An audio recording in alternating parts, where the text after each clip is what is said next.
Bien. Vous avez plébiscité le sujet sur les parfums? Oui, c'est ça. Donc, nous sommes en train de vivre quelque chose par rapport au parfum, parce que, bon, nous avons démarré ce sujet, et donc, vous savez, ensuite, on essaye de comprendre de manière très empirique ce que c'est quelque chose que nous savons. Oui, tout à fait. Donc, oui, donc il faut raconter une anecdote, oui.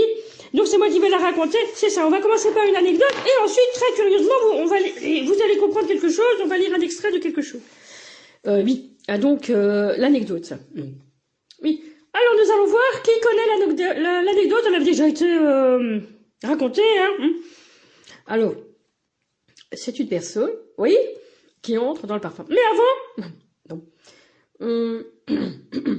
Bon, il faut rappeler quelque chose. Est-ce que tout commence par une banque? Ah non, pas du tout. Tout se termine par une banque? Pourquoi pas? Tout commence dans une forêt? Pas du tout. Magique? Non, pas du tout. Non, pas du tout. Alors, tout commence par quelque chose. Bon, très bien. Mais, oui, alors, donc, quelque chose avait été compris.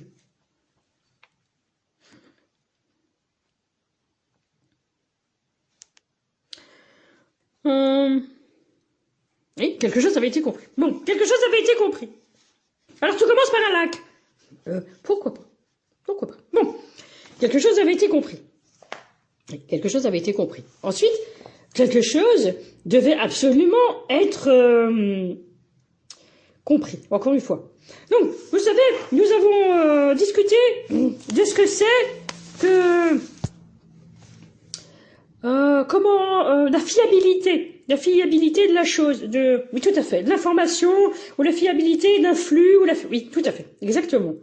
Seulement, vous savez, l'information dans un flux de paroles, bon, c'est pas si difficile, même si ça l'est quand même, hein, même si ça l'est, d'avoir un flux de paroles, oui. C'est-à-dire un flux avec des relais de paroles, par exemple, oui. Mais c'est difficile, hein, je vous assure. Mais c'est pas si difficile comparativement à ces informations qui viennent du terrain. Et si vous voulez la même chose sur le terrain, alors là c'est autre chose, je vous assure. Et sur le terrain, par exemple, vous pourriez, quelqu'un va vouloir vous dire, eh ben, tu vas rentrer, tu vas faire ça, tu vas aller là, mais ça va pas être neutre, ben, selon différents critères. Alors, qui est prêt à s'engager jusque-là? C'est pas simple, ça. Oui, c'est ça que je voulais dire.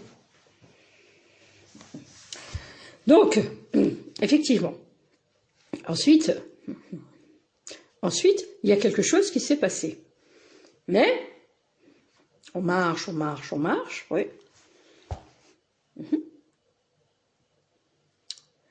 Et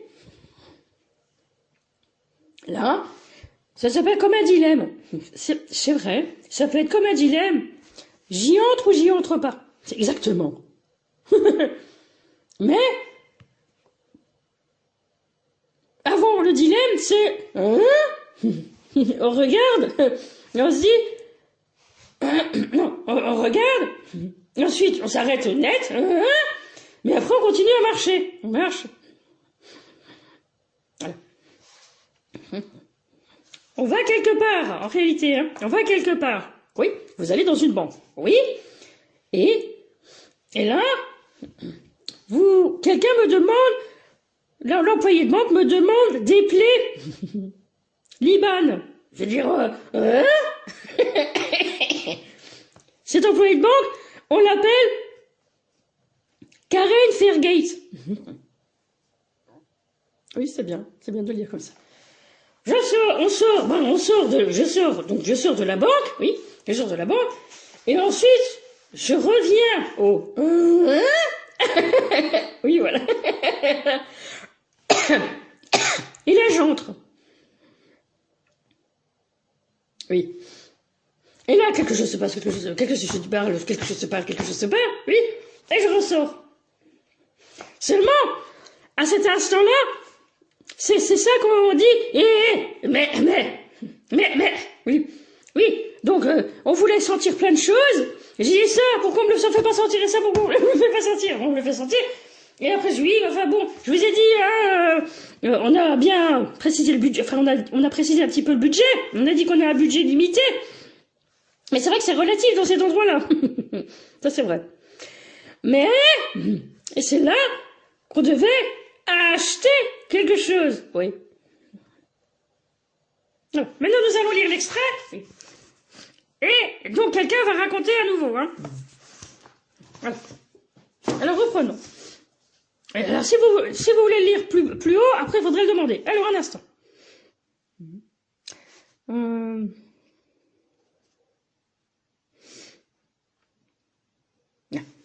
Le parfumeur de Louis XIV, le sieur Barbe, mentionnait dans ses formules la poudre de cypre comme à Montpellier. Vous prendrez, prescrivait-il, 2 livres de poudre de mousse de chêne, toute pure, qui ait été purgée avec les fleurs.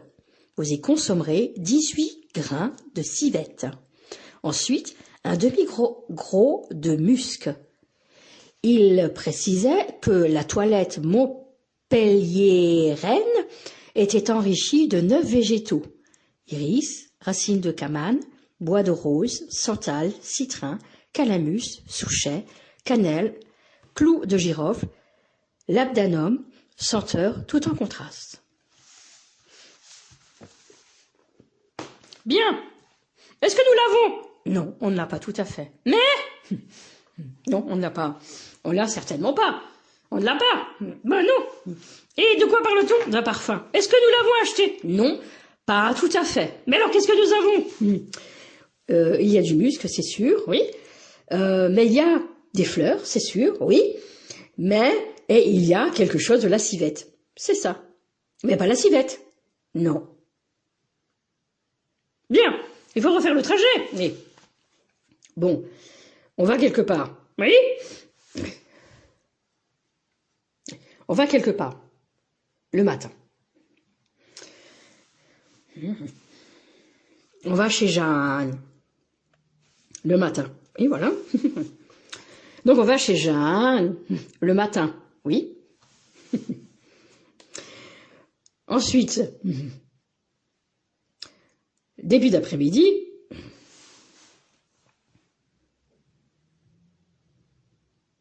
on fait une course pour Andrea. C'est dit comme ça. Mais avant d'y arriver, eh bien, on marche. Oui. Beaucoup de choses se font avant, oui. Et là, on s'arrête net. Oui. Alors, donc, nous allons parler du parfum. Oui, nous allons parler du parfum. Le parfum, c'est une maison. Ah non, c'est pas une maison, le parfum. Le parfum, c'est une manière de travailler. Oui, c'est ça, c'est une manière de travailler. Alors, qu'est-ce que c'est que Montpellier? Montpellier. Moi, je vous dis tout de suite, on y a été, nous, à Montpellier. Ah oui, c'est ça. Tout à fait. Donc, c'était d'ailleurs en train, à peu près 10 heures de train. D'ailleurs, c'est un voyage agréable, en train d'aller Mulhouse-Montpellier. C'est agréable, hein. Je veux dire, on a beau dire 10 heures, ça passe bien. Je trouve 10 heures, c'est pas, je sais pas, je trouvais que c'était assez agréable, ce trajet. Oui, c'est vrai. Donc, vous êtes allé à Montpellier, oui. Mais, et qu'est-ce que vous avez retenu de Montpellier? Alors là, on a retenu des trousses. Ah, c'est ça. Deux trousses. Donc, vous avez acheté 2 trousses. Oui, c'est ça. Et nous avons beaucoup discuté, je ne sais plus comment elle s'appelle, nous avons beaucoup discuté avec, on va l'appeler Stéphanie. Voilà.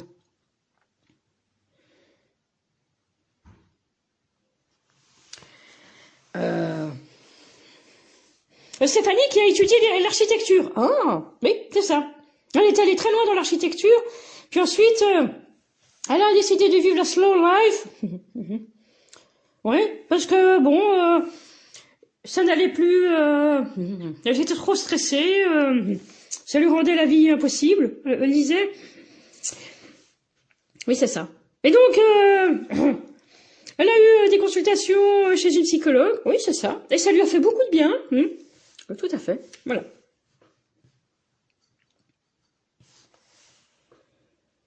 Tout à fait, voilà. Et ça, c'est Montpellier. Montpellier, c'est une rue pavée avec un restaurant libanais. Ah. D'ailleurs, on y mange bien. Oui, tout à fait. Montpellier, c'est évidemment la mer. Hein. Ouais, c'est vrai, ouais, c'est ça. Et c'est une station en bus. On descend. C'est un moment très agréable. Les pieds dans le sable. Vous savez, on marche beaucoup, on mange beaucoup, on enlève les chaussures, enfin, on peut enlever les chaussures, on marche dans le sable. C'est très agréable. Et puis, il y a personne, c'est une petite plage, il y a personne sur cette plage. Et le soleil brille. La mer est très bleue. Un moment de tranquillité, de sérénité. Oui, c'est vraiment très agréable. Oui, voilà. Bon, voilà. Oh, voilà. Voilà. Alors, Montpellier, c'est pas seulement ça. Oui.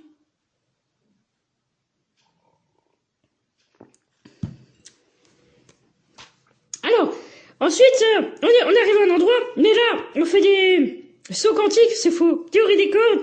Et là, on est dans un lieu, et une femme arrive, elle dit, excusez-moi, je sens peut-être la friture, le poulet, parce que j'ai cuisiné. Mais c'est pas grave, madame, ça sent bon. C'est appétissant de sentir le poulet. Bon. Et ça, c'était la Banque Populaire. Ah ouais. Mais c'est pas moi, hein. Moi je suis végétarienne. Oui, c'est ça. Ouais, alors voilà. Bon. Donc c'était très intéressant de lire ça. Vous voulez un autre extrait? Pas du tout. Je trouve que c'était intéressant de savoir que parfois... Et Paul Marcus, oui c'est ça, la marque Paul Marcus, oui, qui fait des sacs, qui fait des trousses, qui fait des ceintures, ouais, en cuir. Donc en Inde, hein, il a des ateliers en Inde, ouais c'est ça. Ils en vendent aussi le temps d'une pause là-bas, mais Louise, oui c'est vrai. Je sais pas si c'est toujours le cas, mais ils en vendent aussi, si chez Longchamp, non pas chez Longchamp, mais non pas, si chez Longchamp, non pas Longchamp. Là c'est comment ça s'appelle là? Là, je pourrais pas vous dire. Non, c'est pas Longchamp, pas, évidemment, non, pas loin, c'est ça. Mais voilà. Ils ont du monde, hein. Oui. Mais c'est un beau magasin, une belle boutique, hein. Oui. Oui, c'est vrai. On a l'air d'être content, d'être là-bas. Oui, tout à fait. C'est Fanny. Oui. Voilà. Donc, un instant. Bien. Nous allons lire un extrait. Ça n'a rien à voir avec ça. Si. Enfin, ça n'a rien à voir. Bon. On va lire peut-être deux extraits, on verra bien. Chacun, dans son coin, on rumine l'amère substance de jours trop pâles, le sentiment d'éloignement qui nous incite toujours plus à lâcher le monde s'aggrave dangereusement. Garde-fou, parti en fumée, on vacille. Lorsque le crépuscule s'abat derrière la ligne des crêtes, on ne joue plus. On a peur, on redoute le corps des dormeurs inconnus qui naviguent entre deux eaux. On aimerait pouvoir en être, mais les clins d'œil, complices qu'ils nous adressent au passage, nous retirent l'espoir que tant de nuits maquillées en veille gardent mémoire de nous. On ramène nos vaisseaux, plus loin tout continue, par habitude. Les tricheurs. Un grain de pavot sous la langue. Oui, donc je trouvais que c'était un extrait intéressant parce que le parfum joue un peu avec ça. Tout à fait. Avec, enfin, c'est quelque chose qu'on va jouer un peu avec cette chose qui, comment on peut dire? Les aldéhydes, c'est pas ça. Ah non, pas du tout. Qui mettent en transe? Pas du tout. Qui mettent dans un autre état? Pas du tout. Mais c'est suggéré par les parfums? Oui, oui, tout à fait. Mais là, pourquoi ils sont des tricheurs? Oui, ils peuvent être des tricheurs parce que ce n'était pas forcément juste de le dire. C'est pas forcément. Si, un instant, mais si, regardez, un instant. Alors, la Bible des Fargeons était le traité de l'ancêtre Jean, apothicaire et parfumeur à privilège royal. En 1668, il avait mis au point les recettes d'un grand nombre de produits répertoriés selon leurs usages, composition pour la santé ou parfum pour les embellissements. L'ouvrage était une très riche source de formules qui avaient fait la réputation de la famille. Divers autres traités faisaient autorité. Oui. Oui, tout à fait. Des formules qui font autorité. Oui, tout à fait. Mais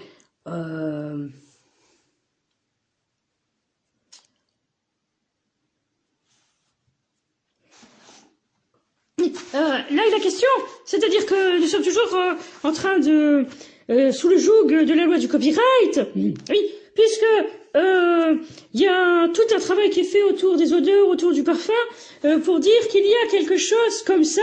Vous prenez le parfum, par exemple, quelque chose comme ça qui s'est produit.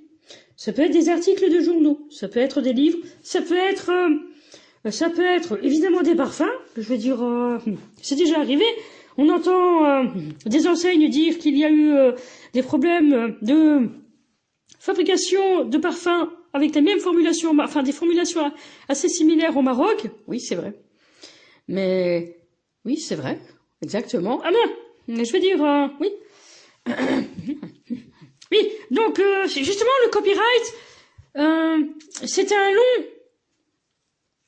long serpent, si vous voulez, un très long serpent qui garde la mémoire de la source des informations sur, oui, évidemment. Par contre, c'est gardé par un serpent.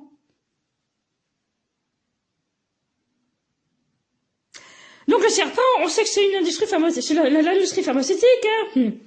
Par exemple. Bon, aussi ils ont des formulations, ça c'est vrai. Ça c'est vrai. Parce qu'on s'imagine de bon le parfum, bon, je veux dire tant pis, hein, ce sont pas la même chose. Bon, c'est pas tant pis, c'est vrai, c'est embêtant parce que ça coûte une fortune. Mais je veux dire, dans l'industrie pharmaceutique, vous ratez dans la formule, qu'est-ce qui va se passer? Exactement. C'est sanitaire, ça devient une catastrophe sanitaire, hein. Oui, tout à fait. Non, il y a des enjeux. Bon, il y a toujours des enjeux financiers, mais là, il y a des enjeux sanitaires, quoi. Oui, tout à fait. Oui, avant les parfums brûlaient un peu, ils disaient. Pas tout à fait, pas tout à fait. Donc, ce qu'on peut regretter, c'est qu'on nous lise pas l'extrait en question. Mais vous voulez l'extrait? Oui. Pesanteur. Le cœur dans la gorge, tu cherches un passage. Voici des bouts, pèlerins. Le royaume des glaises et du limon, les strates d'argile noire. Pourquoi tes mains se souviendraient-elles de la lumière? Tu n'as plus de mains, tu ne frappes plus la terre du bâton, tu descends.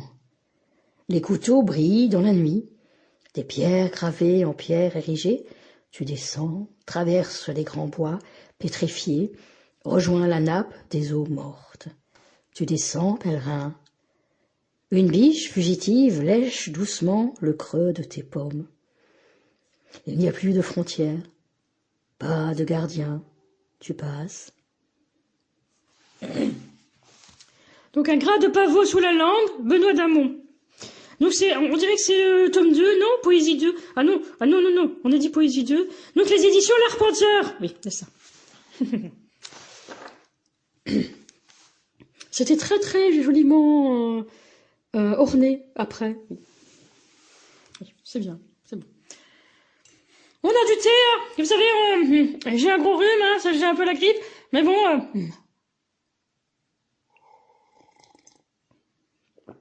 Bon, voilà. Qui peut poursuivre, comme nous l'avons dit, par rapport au flux d'informations? Voilà. Donc, par rapport à ce qui a été présenté, je trouve que c'était extrêmement important de nous le dire.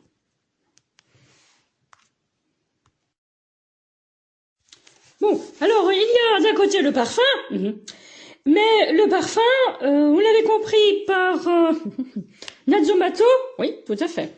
Il y a de l'autre côté la recherche d'odeur, oui.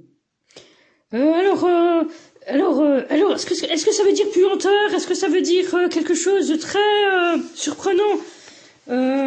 Ça peut surprendre tout autant, je vais dire. Vous savez, vous avez une odeur qui peut surprendre tout autant. Ça peut par exemple être quelque chose de très poivré, ça surprend beaucoup. C'est pas une odeur fétide, c'est pas ça. Mais ça peut surprendre. Hein? Qu'est-ce que c'est que ça? Oui.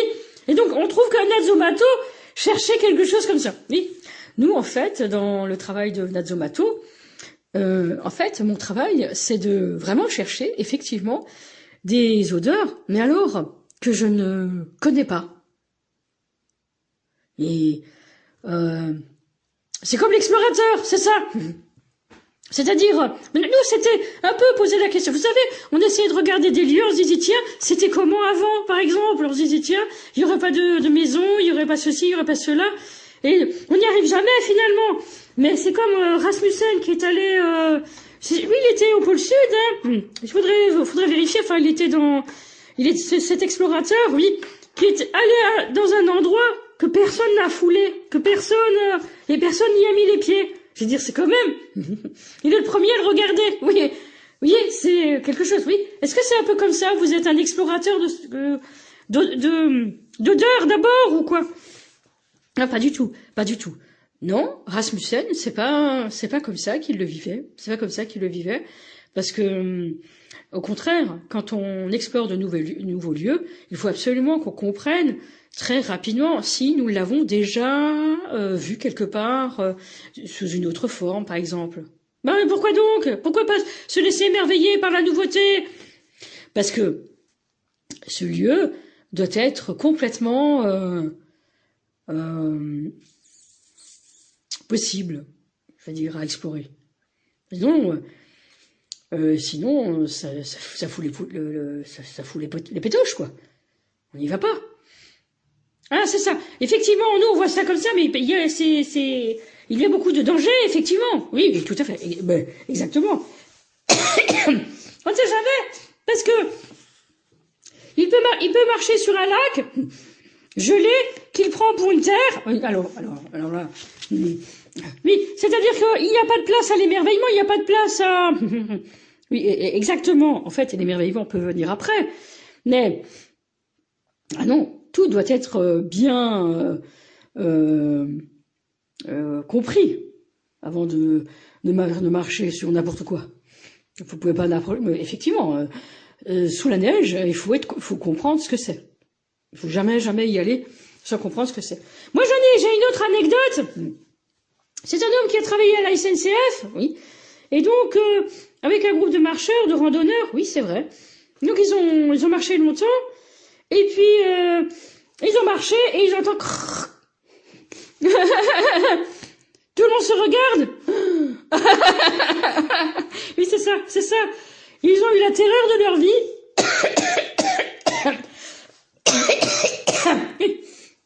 Oui, tout à fait. Bon, on la raconte rapidement, mais comme il l'a raconté, ça faisait peur après. Oui, c'est ça. Exactement, on se disait, oh, ils ont failli mourir. Exactement. Vous êtes au milieu du lac, qu'est-ce que vous faites? Oui. Oui, tout à fait. Mais oui, c'est ça, tout à fait. Donc, en ce qui me concerne, je suis un explorateur, oui, d'odeur, mais un explorateur de choses qui nous surprennent beaucoup. Vous savez, on nous a fait sentir, on dirait que ça vient, ils ouvrent des amphores, on avait dit ça comme ça, et on sent quelque chose, et alors ça ressemble comme du persil. C'est pas désagréable du tout, c'est comme fumé, c'est du persil fumé. Hein, c'est ça? Oui. Et alors, je sais pas pourquoi, ces senteurs, oui, ça fait comme la Madeleine de Proust, quelque part, mais pas tellement, c'est-à-dire, tiens, ça a une odeur de familier, de quelque chose, tiens, on a sur le bout de la langue en disant, tiens, Et alors, il y a presque quelque chose de rassurant dans cette odeur-là. Ah oui, oui, c'est vrai. Effectivement, ça c'est quelque chose de très important de nous dire. Il y a un grec qui vient avec la main de Timon. Vous savez ce que c'est que la main de Timon? Oui, c'est ça qui veut vous faire avaler le portable. Bon, Natzomato veut ajouter quelque chose? Oui, c'est ça, parce que moi, en fait, je sais pas pourquoi il est comme ça, ce grec. Il est terrible, hein, il est affreux, affreux. Je veux dire, il est complètement... à gifler, quoi, je veux dire, il est comme ça, je suis sûre, il n'y a pas d'autre expression, à gifler. Le connard, franchement, c'est ça. Bon, alors, en ce qui me concerne, moi, Natzomato, c'est quand je trouve l'odeur, je la lâche plus. Parce que je veux absolument savoir si on la retrouve ailleurs. Oui, alors, c'est pas pour pas faire acheter le parfum, ben, je veux dire, mais, parce que, si, il faut l'acheter, parce que c'est un travail de recherche, c'est un travail artistique. Le père de Natzomato nous dit-on, était un boucher. Oui, c'est ça. Tout à fait. Est-ce que ça lui est resté? Moi, je pense que non, pas du tout, pas du tout. Ces odeurs-là, ah non, pas du tout. Bon, il y a donc Natzomato a créé aussi des parfums avec des bouchons surprenants, oui. Il y a une version de parfum, il y en a une qui sont très très bons, franchement, c'est vraiment très agréable. Et il y en a une autre. On arrive, effectivement, il a réussi la performance, c'est ce qu'il voulait. Alors, il y a dans le parfum, on dit la note de tête, oui, la note de cœur et la note de fond, c'est ça? Oui, c'est ça. Et en note de fond, mais très perceptible, il a réussi à faire ressortir ce qu'il avait déjà senti, une sueur, l'odeur d'une sueur. Exactement. Je veux dire, c'est surprenant. Oui, tout à fait. Alors, lisons, et nous allons avoir l'avis de Natzomato. Caractéristiques de la doctrine médicale de la contagion, infection, air corrompu, odeur pestilentielle, sont des attributs du démon. On le verra au chapitre suivant. Lemnius écrit que l'ordure et la pourriture engendrent souvent des souris, des loirs, des anguilles, des lamproies, des escargots, des limaces, des vers. De même, les escargots, les bourdons, les guêpes peuvent naître de la fiente de bœuf ou les mouches par génération spontanée. Je trouvais ça très intéressant, très intéressant. Et alors on a le rhume, alors bon, c'est pas évident, oui. Alors, je trouve ça très intéressant de dire les choses de cette façon-là. Mais il y a un mot qui revient souvent chez vous, c'est fiente. Hein. Ça, ils disent le fiantre. tellement c'est surprenant. Oui, tout à fait. Il y a quelque chose qu'on n'a pas compris. Nous, on sait que, par exemple, les Traians, pour faire de la chimie, attendent souvent la putréfaction de la matière. On se dit, on n'a rien inventé, hein. La chimie, Luc Ferry disait, nous n'avons pas inventé le monde, nous ne faisons que le découvrir. Mais, nous, ce que je veux dire, dans les Traians, quand ils font de la science, on serait tous en train de vomir, de les voir faire de la science, tellement ils font des trucs, et ils attendent la putréfaction, ça prend des formes, c'est complètement dégoûtant. Oui. Qu'en est-il pour le parfum? Non, pas nous. C'est pas ça du tout. Non, ça nous fait pas ça. Et vous, Natzomato? Parfois. Ah oui, parfois. On attend vraiment des moments très compliqués, jusqu'à ce qu'on arrive à avoir ce qu'on veut. Vous travaillez sur les matières aussi, par exemple? Pas du tout. Oui, vous avez beaucoup voyagé, du coup. Oui, c'est ça. C'est pour ça qu'on dit, est-ce que, votre nez est toujours ouvert, si vous voulez? Mais oui. Mais qu'est-ce que ça vous fait, vous, personnellement? Ça vous fait la bad nez de Proust? Ça arrive, oui. Mais comment vous vous remettez de tout ça? Ben... Je sais pas. Je dis, vous êtes dans l'avion, qu'est-ce qui se passe? C'est toujours trop lent, et puis vous voulez rentrer chez vous rapidement, ou comment ça se passe? Je sais pas. Ça vient plus tard? Des semaines plus tard? Je sais pas. Quelqu'un disait, le psychologue disait, l'inconscient n'a pas d'âge. Oui, c'est vrai. Ça va venir après. Mais vous n'avez pas peur de jouer avec ces parfums, ces odeurs? Ça peut réveiller chez vous des blessures, des choses comme ça? C'est possible, oui. Bien. Nazomato, oui. Et donc, est-ce qu'il y a un autre parfumeur avec lequel il aimerait bien parler? Oui, Goutal. Nous, Goutal. Oui, Goutal, si vous voulez. Bon, on voulait pas trop parler, mais pourquoi pas Goutal. Mais pourquoi pas la parfumeur de Grasse à Montpellier? Pourquoi pas? Bon, non, on a un parfum d'eux, mais pourquoi pas? Mais les deux, oui. Ou les trois, peu importe. Hein. Voilà. Donc vous allez voir, ça va vous intéresser, c'est sûr, c'est sûr. L'art, oui. Donc nous avons 2 toiles pour l'instant, et puis vous pourriez me demander quelque chose après. Nous avons une toile, malheureusement, nous ne voyons pas où est le nom de l'artiste. Alors c'est bon, il faudrait chercher longtemps, mais on trouvera. Mais on trouvera. Alors donc c'est, on laisse Nazomato en parler. Et ici, alors là c'est donc c'est la toile. Attendez voir. On nous dit pas non plus l'artiste. Pourquoi? Quelle idée? Quelle idée? Attendez voir. Donc c'est l'école française du XVIIe siècle, Louis XIV et sa nourrice. Le château de Versailles. Et voilà. Bon, on n'a pas le peintre, malheureusement. Bon. Alors, on a dit quelque chose déjà. Mais, d'un côté, nous avons, ça ressemble à Archibaldo. Vous voyez? Comme il est. Oui. Mais, on voit bien une femme. C'est peut-être ça, Archibaldo. Oui. On voit une femme qui a, comment on peut appeler ça? Une robe. Oui, une robe. Et on voit un sein. Une robe fleurie, avec des feuilles. Oui, voilà. On dirait le printemps. Ça peut être le printemps. Qu'est-ce que vous en pensez? C'est possible. Mais Archibaldo, vous savez ce que ça donne? On a les cheveux qui se dressent. Oui, c'est ça. Voilà. C'est très bien dit. Donc, mais ça pourrait être subitement l'incarnation du printemps, vous voyez? Et ça vient tout doucement, tout doucement, tout doucement. Oui, voilà. Donc voilà. Et de l'autre côté, donc nous avons une femme, pareil. Elle a un sein, on voit un sein, et elle porte un enfant, donc on comprend que c'est Louis XIV, qui est emmailloté. Oui, tout à fait.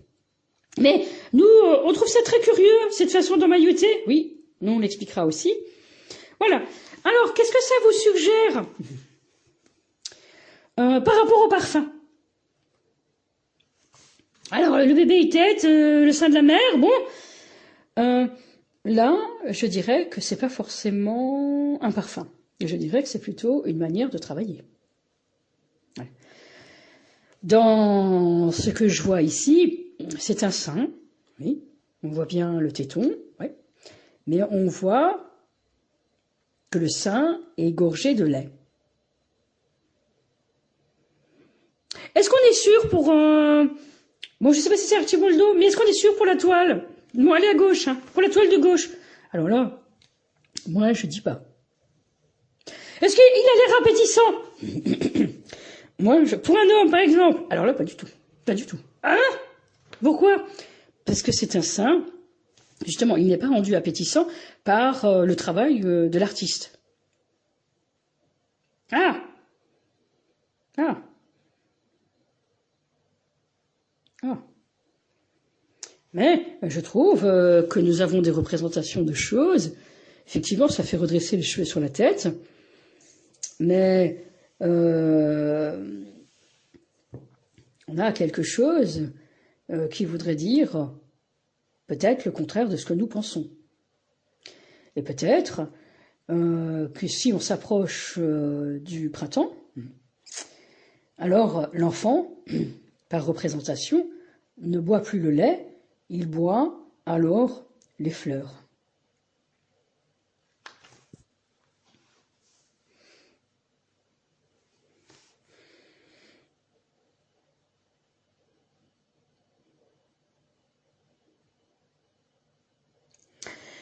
Là, on a la nourrice. Donc moi, je posais la question tout simplement. est-ce que un bébé, est-ce qu'on peut le savoir, sait faire la différence entre le lait maternel, le lait de la mère biologique, et le lait de la nourrice? Pourquoi y a-t-il de nourrice? Est-ce qu'il y a une nourrice parce que la mère ne peut pas allaiter? Et pourquoi ne peut-elle pas allaiter? C'est la question.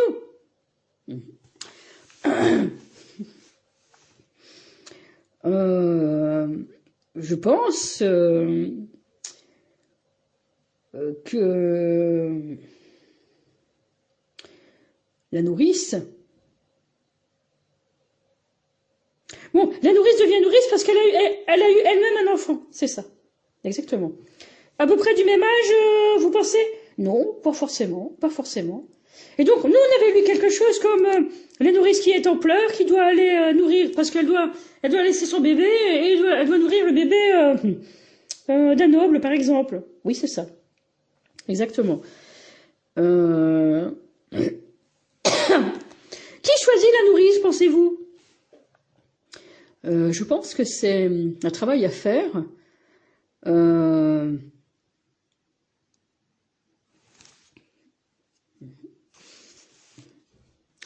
Moi, je pense qu'à un moment donné, l'enfant pouvait boire le lait de la mère, mais qu'à un moment, l'enfant n'aimait pas boire le lait de la mère.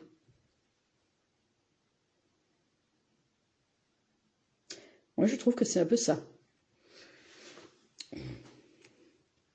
Mais si l'enfant est nourri par une nourrice, moi, on va être très provocateur. Est-ce que ça voulait dire que l'enfant... on va être provocateur. Est-ce que ça voulait dire que l'enfant n'était pas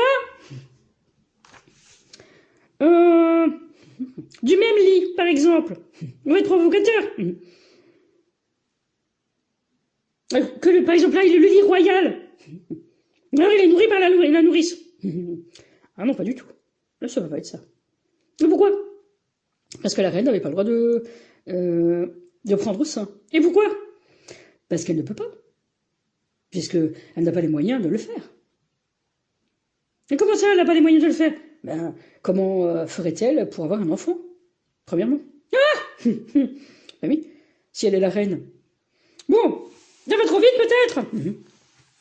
Mais, cette représentation est terrible. Oui, c'est sûr. C'est pas moi qui fais ça, hein, je vous assure. Donc, ici, c'est la civilisation des odeurs. Oui, c'est ça.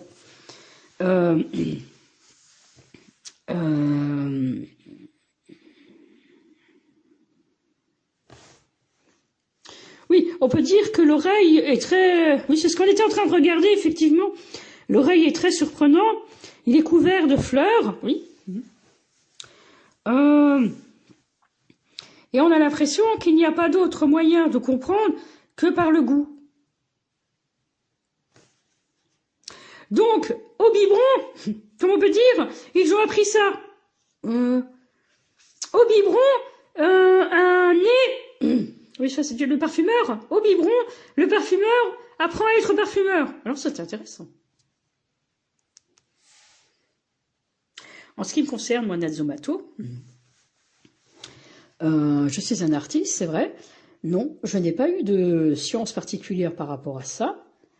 Mais si, je n'ai pas eu de science particulière par rapport à ça. Mais par contre, j'ai toujours baigné dans des odeurs qui n'ont pas été forcément programmées. Mais si vous nous dites que c'est un lieu où les odeurs sont programmées, je dis pas. Ah. Est-ce qu'on est en train de nous dire qu'il y a eu un laboratoire qui a fait tout un travail pour découvrir ce que c'est que la Madeleine de Proust? C'est pas bête de dire les choses comme ça. Comment la mémoire se réveille par les odeurs? Pourquoi pas? Pourquoi pas? Et donc, si on achète un parfum, vous attendez la Madeleine de Proust? Pourquoi pas? Pourquoi pas? Moi, je peux vous dire, le thé fumé, par exemple. Le Lapsang Souchong, par exemple. J'en ai bu. Du thé fumé. Bon, mais qu'est-ce que c'est? C'est un thé, je sais plus si c'est un thé vert. Ouais, non, c'est un thé noir qui est fumé. C'est un thé d'exception, comme on dit. Oui. J'en ai acheté un peu, hein, parce que c'est pas forcément donné. Donc, j'en ai bu et, aux premières gorgées, je dis, tiens, j'aime bien ce goût fumé. Vous voyez? Pour le parfum, c'est à peu près pareil. Hein.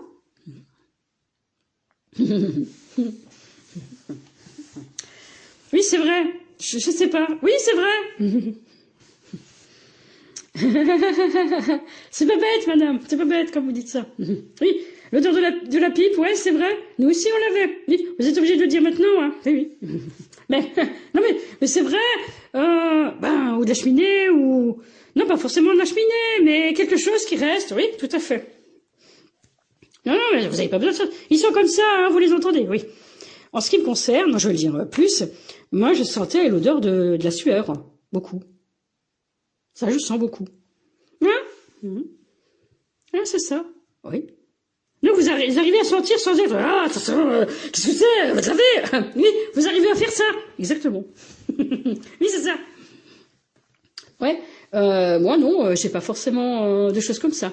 Par contre, il y a des odeurs caractéristiques du bébé avec le lait, quand ça tourne, c'est pas forcément agréable. Oui, c'est vrai. Mais il y a vraiment des odeurs caractéristiques du bébé. Oui, c'est ça, tout à fait. Est-ce qu'il retient aussi ses propres odeurs? Je crois pas, non. Non, je pense pas. Je pense pas. Mais en fait, nous, on n'a pas fait de travail sur les odeurs, mais on a fait un travail sur les sueurs. Et pour nous, les sueurs ne sont pas forcément des odeurs. Est-ce que vous savez qu'ils ont découvert que selon ce qu'on mange, on peut presque sentir ce qu'on a mangé? Alors, si mettons, vous faites un travail et vous êtes en sueur, par exemple,